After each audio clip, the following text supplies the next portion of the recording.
Os curdos estão novamente em destaque, depois que o presidente dos Estados Unidos, Trump, criticou o grupo minoritário por pegar armas americanas destinadas ao povo iraniano. Trump afirmou: "Achávamos que os curdos entregariam armas a eles, mas nos decepcionaram. Só pegam, pegam, pegam. Estou muito decepcionada com os curdos." No entanto, apesar da decepção pública de Trump com os curdos por não ajudarem em uma revolta local, uma nova reportagem do Jerusalem Post afirma que o presidente, na verdade, vetou qualquer ideia de uma revolta. Enquanto isso, o primeiro-ministro do Kurdistão iraquiano, Masroor Barzani, se reuniu com o presidente Erdogan em Istambul.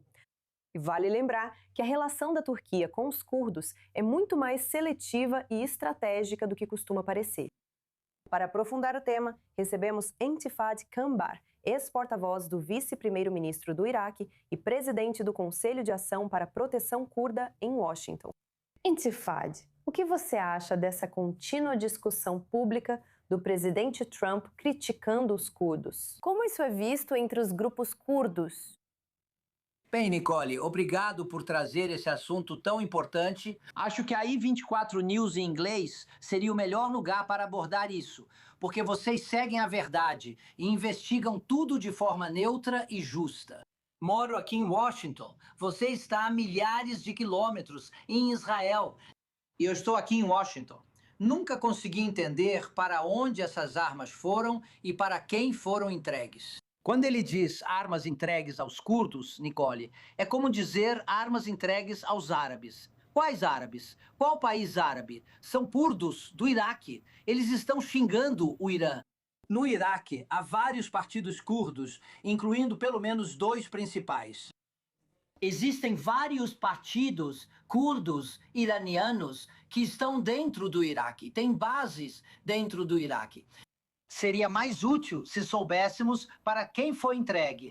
Eu sei de cabeça que alguns meios de comunicação pertencem à PUC. O rival do PDK em Erbil, liderando o governo em Erbil, foi acusado de ter recebido as armas entregues em Erbil. Isso não faz sentido nenhum. O PDK e o governo curdo no Kurdistão e em Erbil negaram que tenham recebido qualquer arma. Por que eles esconderiam as armas se tivessem recebido? Por que eles pegariam? Eles não precisam pegar. Eles não fariam isso. Então, realmente, eu acho que a resposta pode estar nas mãos do senhor Barak, porque ele é quem está no local. Ele é quem está transmitindo mensagens diretamente do presidente para os curdos e para a Turquia. Sabemos que o presidente Trump disse ele mesmo que era contra a ideia. Sabemos que o senhor Erdogan, o presidente Erdogan, era contra a ideia, porque há alguns elementos do PKK que poderiam pegar essas armas como terroristas e poderiam aterrorizar tanto os curdos quanto a Turquia. Então, é uma questão muito ambígua e eu gostaria que ouvíssemos mais esclarecimentos. Nicole, posso acrescentar também?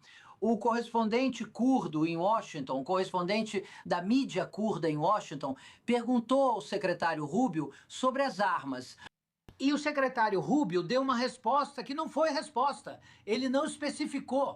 Então, não tenho certeza se o presidente foi informado de forma errada ou mal informado, ou não tenho certeza para onde essas armas foram. Mas posso garantir que o governo curdo com sede em Erbil não tem conhecimento dessas armas nem as recebeu. Como as lideranças curdas conduzem as articulações diplomáticas atualmente? Esse encontro entre Erdogan e Barzani indica algo sobre os esforços diplomáticos das lideranças curdas? Bem, a geografia importa. Ao contrário de Israel, onde vocês têm centenas de quilômetros de litoral para o mundo exterior, o Kurdistão é uma região sem saída para o mar. Então, se você está no Kurdistão, no Iraque, e tem um governo e 6 milhões de pessoas para alimentar e prosperar, você precisa ter uma relação com a Turquia, porque a Turquia é a única saída deles para o mundo exterior, Nicole. O oleoduto deles passa pela Turquia e pelo porto de Jihan para ser exportado. O comércio deles vai e volta pela Turquia. E a Turquia é a única rota, porque você sabe, o Kurdistão iraquiano é cercado pela Turquia. É impossível lidar com o Irã. E a Síria, como você sabe, também é outro lugar turbulento. Então, a única saída para os curdos no Iraque é a Turquia. Também existe um entendimento mútuo entre Ankara e Erbil de que ambos têm um inimigo em comum, que é o PKK. Eles são um grupo marxista terrorista e têm aterrorizado os curdos no Kurdistão e na Turquia.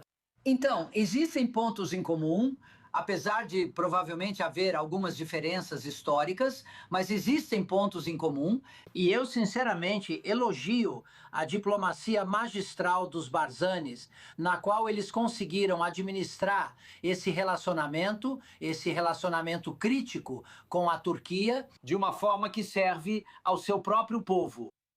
Em um lugar, como eu disse, Nicole, sem saída para o mar. Intifad, se o presidente dos Estados Unidos pedir ajuda dos curdos novamente no futuro, os curdos ainda estarão dispostos a oferecer isso a Washington? Ou haverá apreensão da próxima vez?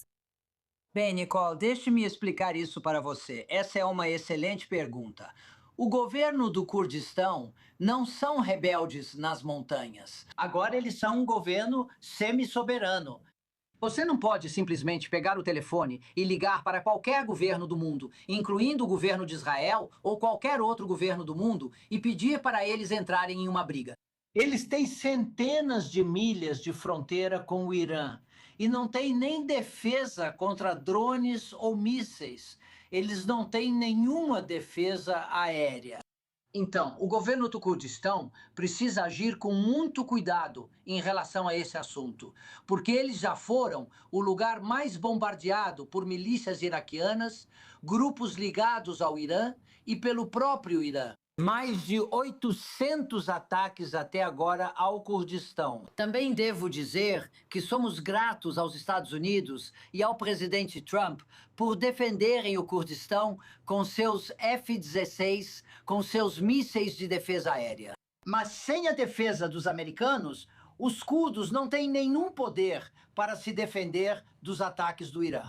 Então, eles precisam abordar qualquer conflito futuro ou qualquer rivalidade com o Irã com muito cuidado, porque vão colocar em risco 6 milhões do seu próprio povo com os bombardeios, como vimos, e poderia ter sido muito pior. Intifad Kambar, ótima análise sobre os partidos curdos atuais.